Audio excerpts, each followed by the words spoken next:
వారితో మనం యుద్ధం చేయాల్సిన పరిస్థితుల మధ్య మన పాలన సాగింది. బహుశా కార్యకర్తలకు అనుకున్న మేరకు బహుశా నేను చేయలేకపోయి ఉండొచ్చు. కానీ ఇవాళ ఒకటే చెప్తా ఉన్నా, ఈరోజు ఈ కష్టాన్ని చూసిన వ్యక్తిగా చెప్తా ఉన్నా, రేపొద్దున ఇలా ఉండదు. రేపొద్దున జరిగే ప్రతి విషయంలోనూ వైఎస్ఆర్సీపీకి కార్యకర్తే నెంబర్ 1గా ఉంటాడని మాత్రం ఖచ్చితంగా చెప్తాను.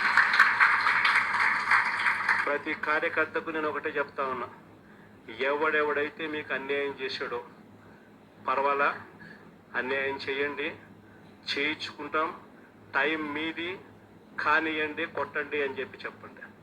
ఆడు ఎవడేం చేస్తా ఉన్నాడో పేరు రాసుకోండి. రెడ్ బుక్ అని నేను చెప్పను, కానీ పేరైతే రాసుకోండి. మీరు ఏ బుక్లో రాసుకున్నా పర్వాలా, పేరైతే మీరు రాసుకోండి.